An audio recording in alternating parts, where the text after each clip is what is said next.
Welcome to Mac 2311 for Engineers, Exam 4, problem number 4. So in this question, they give you the integral and they explicitly say solve it by substitution. So substitution is just another means of integrating. The main point of it is to hopefully change this into a different term. So usually we go ahead and use u substitution.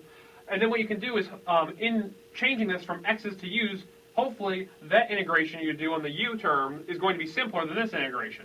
Because we don't know how to integrate this right now. But if we go ahead and say part of this is equal to u, and take the derivative of that and get a du, and if we can change this from x's and dx's to u's and du's, maybe if we integrate that thing, that'll be easy to do.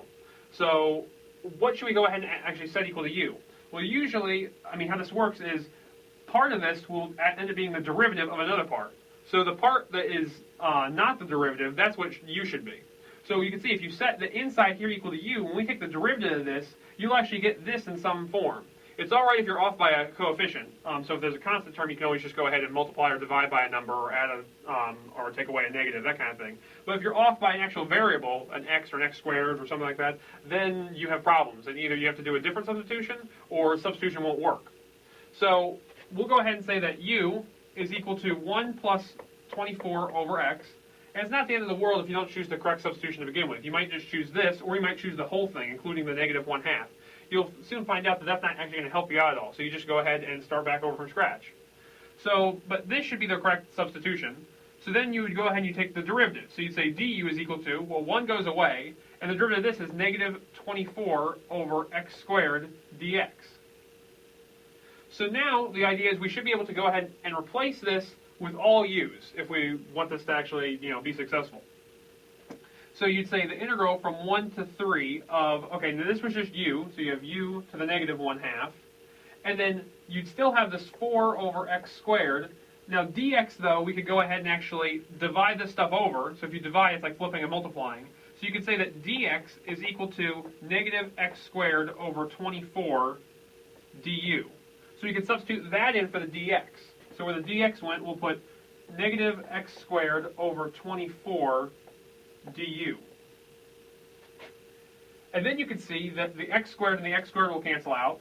The 4 cancels out with the 24, leaving you with a 6. And then you can pull this negative and that 6 out front.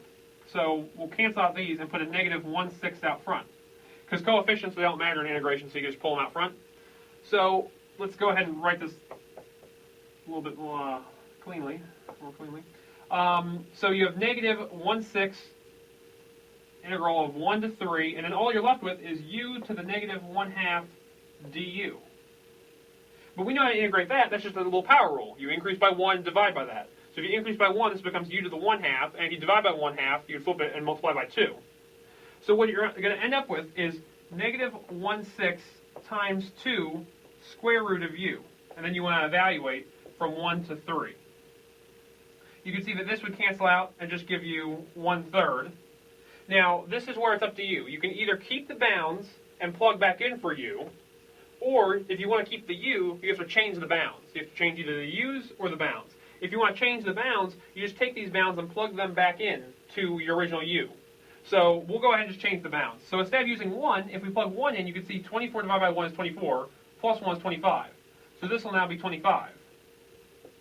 And instead of 3, when you plug 3 in, you go ahead and say 24 divided by 3 is actually 8, plus 1 gives you a 9. So this is now actually 9. And then we can just keep the u like this. So when we actually evaluate, it's top minus bottom. So you get negative 1/3 times square root of 9 minus your negative 1/3 times square root of 25. Square root of 9 is 3. 3 times the negative 1/3 is just going to be negative 1. Square root of 25 is 5, so the double negative gives you a plus, so you just get plus 5/3. And then negative 1 plus 5/3 is positive 2/3. So 2/3 would be your answer, and that's choice number D. That's all there is.